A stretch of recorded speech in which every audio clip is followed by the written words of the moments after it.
What's up, ladies and gentlemen? This is your boy, Crocubot, coming to you from inside of my shed, where I am currently battling wasp.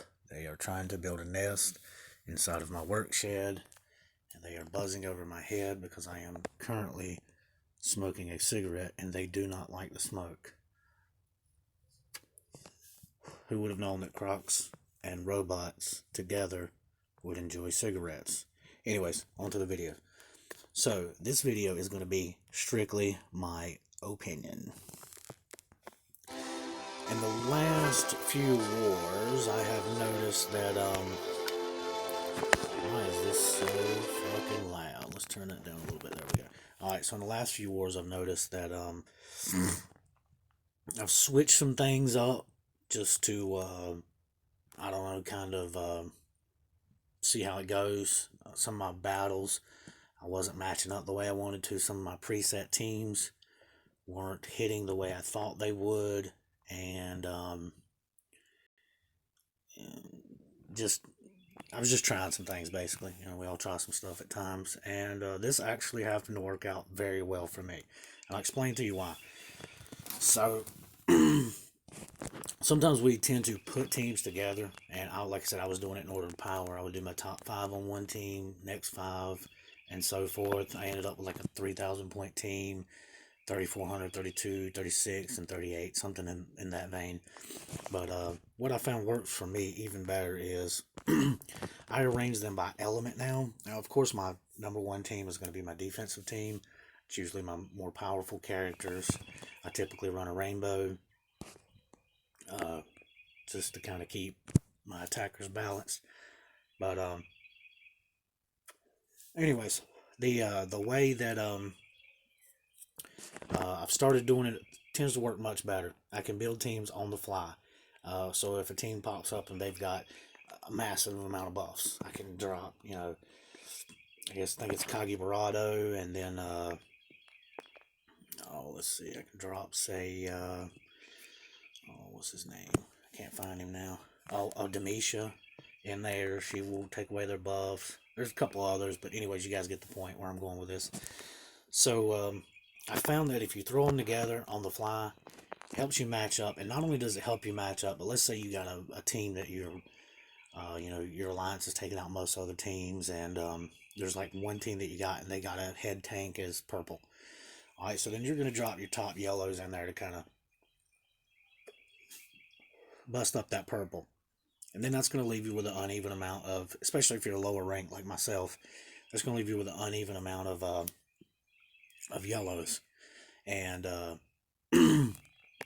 so the next time you come back in, you may only have 2 or 3 yellows left because you used, well, I typically run a 3-2-1 or a 3-1-1.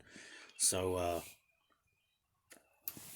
I'm only going to have 3 yellows left. So I could save those yellows and attack that same team again later, or find another team with a purple tank, or just run it. So, because we all know the tile damage is going to be boosted by using any 3 colors as long as they're not the opposing color. For example, you wouldn't really want to run 3 greens against a tank that's red, and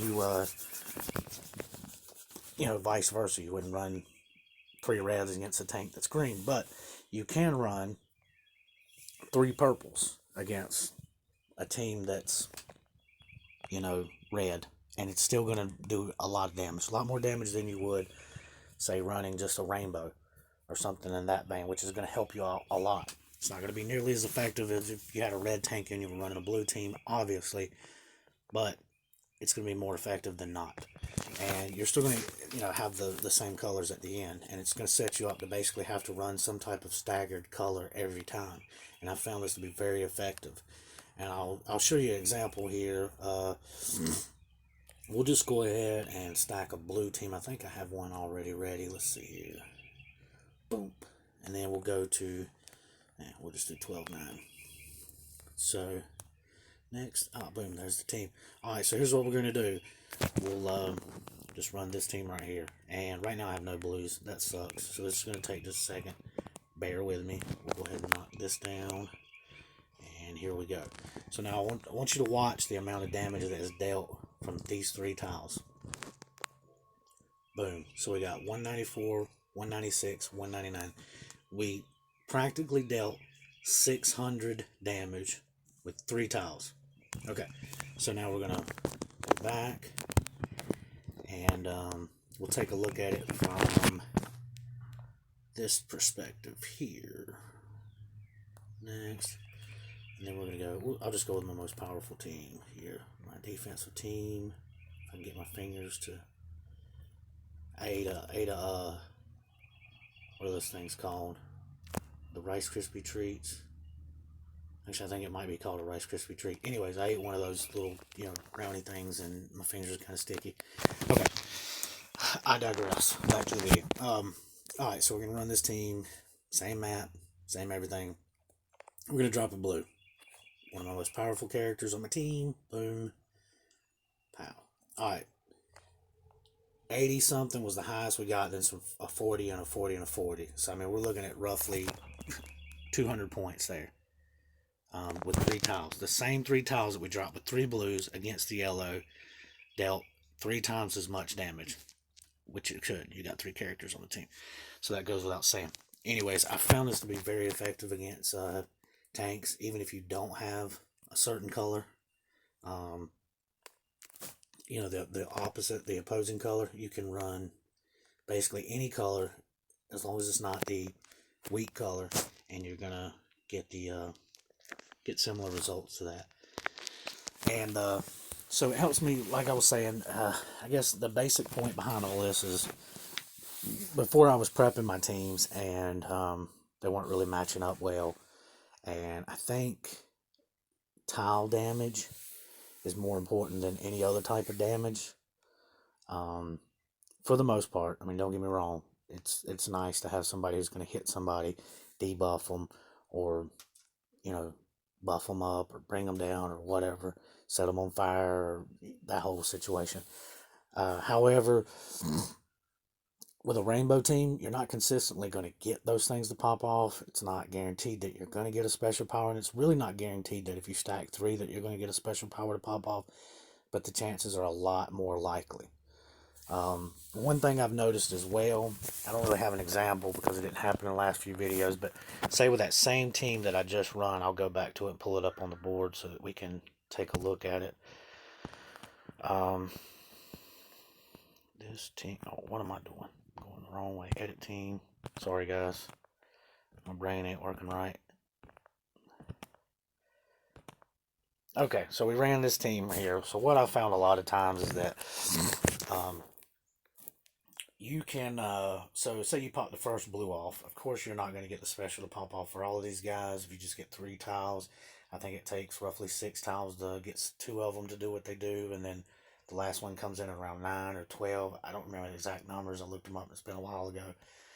But anyway, so if we do that, then one of the things that I found that's super beneficial from running a 3-1-1 is that for whatever reason the AI tends to, well, I wouldn't say for whatever reason. I kind of feel like I know why they do it, but it is what it is. But they do this. Like if you say drop 3 tile up the middle, and then let's say that sets you up somehow to get a purple diamond. So then you set off the purple diamond, and of course Demisha at that point is going to power up. The AI will tend, I'm not saying this always happens, but will tend to attack Demisha at that point.